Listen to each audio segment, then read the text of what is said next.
Hello and welcome everyone. इस video में हम जावास्क्रिप्ट के सिंटैक्स और कुछ रूल्स एंड रेगुलेशंस पे बात करेंगे कि हम जावास्क्रिप्ट में कोड लिखने के लिए किन रूल्स एंड रेगुलेशंस को फॉलो करना होता है। अगर आप बिगिनर लेवल पे हैं और जावास्क्रिप्ट में अपना कैरियर स्टार्ट करना चाहते हैं तो ये वीडियो आपके लिए है। आप इस वीडियो को एंड तक ज़रूर देखें।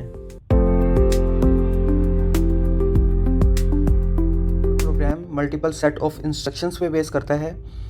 उन सेट ऑफ इंस्ट्रक्शंस को लिखने के लिए हमें एक प्रोग्रामिंग लैंग्वेज की ज़रूरत होती है। हर प्रोग्रामिंग लैंग्वेज के कुछ रूल्स एंड रेगुलेशंस होते हैं जिनको प्रोग्रामिंग के कॉन्टेक्स्ट में हम सिंटैक्स बोलते हैं। कोई भी एल्गोरिदम लिखने के लिए हमें सिंटैक्स को फॉलो करना होता है, अदरवाइज़ जो हमारा प्रोग्राम है वो एग्जीक्यूटेबल नहीं होता या कंप्यूटर के लिए अंडरस्टैंडेबल नहीं होता। जैसा कि हम जावास्क्रिप्ट पे बात कर रहे हैं तो हम कुछ जावास्क्रिप्ट के सिंटैक्स पे बात करने वाले हैं। Program multiple set of instructions पे बेस करता है। उन सेट ऑफ इंस्ट्रक्शंस को लिखने के लिए हमें एक प्रोग्रामिंग लैंग्वेज की ज़रूरत होती है। हर प्रोग्रामिंग लैंग्वेज के कुछ रूल्स एंड रेगुलेशंस होते हैं जिनको प्रोग्रामिंग के कॉन्टेक्स्ट में हम सिंटैक्स बोलते हैं। कोई भी एल्गोरिदम लिखने के लिए हमें सिंटैक्स को फॉलो करना होता है, अदरवाइज़ जो हमारा प्रोग्राम है वो एग्जीक्यूटेबल नहीं होता या कंप्यूटर के लिए अंडरस्टैंडेबल नहीं होता। जैसा कि हम जावास्क्रिप्ट पे बात कर रहे हैं तो हम कुछ जावास्क्रिप्ट के सिंटैक्स पे बात करने वाले हैं। जैसा कि आप देख सकते हैं कि मेरे पास एक कोड एडिटर ओपन है और उसमें जावास्क्रिप्ट की एक फ़ाइल ऑलरेडी मैंने ओपन कर ली है। आज हम देखने वाले हैं एग्जांपल के साथ कि हम किन किन रूल्स और रेगुलेशंस को फॉलो करना होता है जावास्क्रिप्ट में। यहाँ पे मैं एक जावास्क्रिप्ट का कोड लिखने जा रहा हूँ।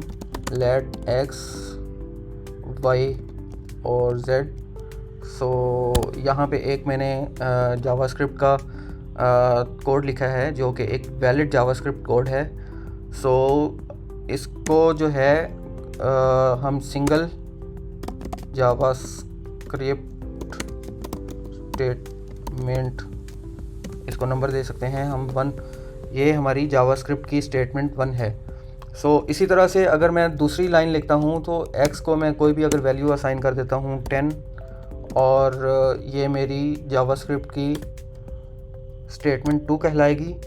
और इसी तरह से अगर मैं y को वैल्यू असाइन कर देता हूँ 20, ये मेरी जावास्क्रिप्ट की स्टेटमेंट 3 है। इसी तरह से आप जितनी भी नंबर ऑफ़ लाइंस लिखते हैं उनमें हर लाइन जो है एज ए स्टेटमेंट कंसीडर की जाती है। अगर आप जावास्क्रिप्ट में कोड कर रहे हैं तो जावास्क्रिप्ट की स्टेटमेंट कंसीडर की जाती है। इसी तरह से अगर मैं इसकी वैल्यू जो है वो स्टोर करवा लेता हूँ z में और ये मेरी स्टेटमेंट जो है वो 4 कहलाएगी। हमें जो है इस तरह से जितनी भी हम नंबर ऑफ़ लाइंस लिखते हैं जावास्क्रिप्ट के एक एल्गोरिदम में वो हमारा सिंगल लाइन ऑफ इंस्ट्रक्शंस कहलाता है। और बेसिकली इनका कम्बिनेशन जो है वो एक सेट ऑफ इंस्ट्रक्शंस कहलाएगा। लेट्स सपोज अगर मैं इसकी आउटपुट देखना चाह रहा हूँ तो मैं उसको console.log से इसकी आउटपुट देख सकता हूँ। और बेसिकली ये मेरा एक प्रोग्राम है जो कि बेस कर रहा है मल्टीपल लाइन ऑफ इंस्ट्रक्शंस पे, जिसकी पहली इंस्ट्रक्शंस ये है कि हमने 3 वेरिएबल्स जो हैं उनको डिक्लेयर किया है और डिक्लेयर करने के बाद उनको वैल्यू असाइन की है।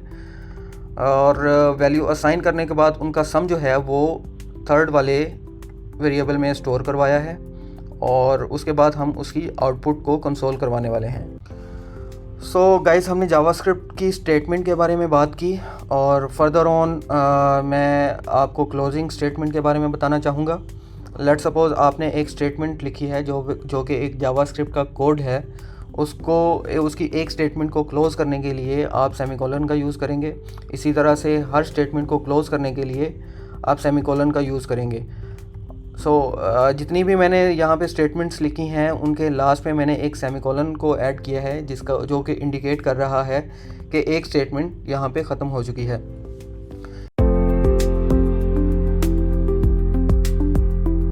लेट्स सपोज आपके पास नंबर ऑफ़ स्टेटमेंट्स हैं और आप उनको एक ग्रुप में एग्जीक्यूट करवाना चाह रहे हैं और आप चाह रहे हैं कि जो पहली स्टेटमेंट है उसके बाद कोई एक स्पेसिफिक स्टेटमेंट एग्जीक्यूट हो फिर उसके बाद फर्दर ऑन तीसरी स्टेटमेंट, एंड सो ऑन। जितनी भी आपकी स्टेटमेंट्स हैं आप उनको ग्रुप करना चाह रहे हैं, सो आप उस केस में इनको एक ग्रुप में ऐड कर सकते हैं।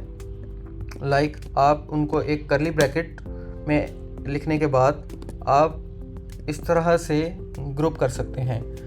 इस ग्रुप का पर्पस ये है कि हम ये चाह रहे हैं कि हमारी जो दूसरी वाली स्टेटमेंट है वो पहली पे डिपेंडेंट है और तीसरी वाली स्टेटमेंट जो है वो दूसरी पे डिपेंडेंट है, एंड सो ऑन। इस हायरार्की को मेंटेन करने के लिए आपको हर स्टेटमेंट, जितनी भी स्टेटमेंट्स हैं आपकी जो कि डिपेंडेंट हैं एक दूसरे पर, उनको एक ग्रुप में ऐड करना होता है।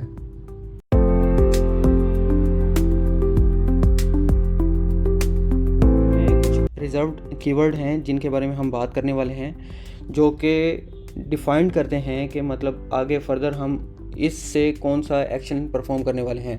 लेट्स सपोज अगर हम वार की बात करें तो ये एक ग्लोबल स्कोप के वेरिएबल को डिक्लेयर करने के लिए यूज़ किया जाता है और लेट बी वेरिएबल डिक्लेरेशन के लिए यूज़ किया जाता है, लेकिन जो इससे वेरिएबल क्रिएट किया जाता है उसका स्कोप जो है वो ब्लॉक स्कोप होता है। आगे फर्दर आने वाली वीडियोज़ में हम इसके बारे में डिटेल में बात करने वाले हैं। इसी तरह से कॉन्स्ट जो है वो भी वेरिएबल को डिक्लेयर करने के लिए यूज़ किया जाता है, लेकिन वो एक कांस्टेंट वेरिएबल होता है जिसकी आगे वैल्यू हम फर्दर चेंज नहीं कर सकते। इसी तरह से हमारे पास इफ़ की एक स्टेटमेंट होती है जो कि किसी एक स्पेसिफिक कंडीशन के ट्रू होने पे रन होती है, और उसके बाद इसी तरह से स्विच स्टेटमेंट होती है जो कि डिफरेंट केसेस, एक वैल्यू के अगेंस्ट डिफरेंट केसेस होते हैं, उनको हैंडल करने के लिए, उनको उनकी बेस पे एग्जीक्यूशन करने के लिए यूज़ होता है। इसी तरह से हमारे पास एक फॉर का कीवर्ड होता है जो कि एक हमारे पास लिस्ट ऑफ डाटा जो है हमारा, उसको एग्जीक्यूशन में लाने के लिए या उसको आइट्रेट करने के लिए यूज़ किया जाता है। इसी तरह से फंक्शन कीवर्ड जो है हमारे पास फंक्शन को लिखने के लिए यूज़ किया जाता है। लाइक हम कोई भी एक फंक्शन लिखना चाह रहे हैं तो उससे जो भी फंक्शन का नेम होगा उससे पहले फंक्शन कीवर्ड लिखेंगे तो ये इंडिकेट करेगा कि ये एक फंक्शन कीवर्ड है और फंक्शन है। लेट सपोज अगर हम लेट वार कॉन्स्ट में से अगर कुछ यूज़ करते हैं तो वो एज ए वेरिएबल कंसिडर किया जाएगा। इसी तरह से अगर इफ़ स्टेटमेंट की बात करें एंड फर्दर ऑन, जितनी भी ये कीवर्ड्स हैं वो एक स्पेसिफिक एक्शन को इंडिकेट कर रहे होते हैं और ये डिफ़ाइन कर रहे होते हैं कि इसमें इस ब्लॉक में कौन सा एक्शन जो है वो परफॉर्म होने वाला है। इसी तरह से अगर हम रिटर्न कीवर्ड की बात करें तो एक फंक्शन से कोई भी चीज़ रिटर्न करवाने के लिए या उस फंक्शन से बाहर जाने के लिए हम रिटर्न कीवर्ड का यूज़ करते हैं। और further on try catch, basically try के साथ एक कैच का भी कीवर्ड होता है हमारे पास, जो कि एरर हैंडलिंग को कैप्चर करने के लिए यूज़ किया जाता है। ट्राई बेसिकली सक्सेस का केस हैंडल करता है और हमारे पास इसी तरह से कैच जो है एरर हैंडलिंग के लिए हम यूज़ करते हैं। सो ये कुछ रिजर्व्ड कीवर्ड थे जो कि जावास्क्रिप्ट में किसी एक स्पेसिफिक एक्शन को टारगेट करते हैं। सो गाइज़, आज हमने जावास्क्रिप्ट की स्टेटमेंट पे बात की, हम किस तरह से जावास्क्रिप्ट में एक स्टेटमेंट को लिख सकते हैं, और कुछ रूल्स एंड रेगुलेशंस पे बात की कि हमें एक स्टेटमेंट को लिखने के लिए कौन से रूल्स और रेगुलेशंस को फॉलो करना होता है। एंड फर्दर ऑन हमने जावास्क्रिप्ट के जो रिजर्व्ड कीवर्ड हैं उन पे बात की। सो आज की वीडियो में गाइज़ इतना ही। अगर आपको ये कंटेंट पसंद आया है तो आप हमारी इस वीडियो को लाइक कर सकते हैं और अपनी राय जो है वो कमेंट में ज़रूर डालिए। फर्दर आने वाली वीडियो के लिए आप हमारे चैनल को सब्सक्राइब कर सकते हैं।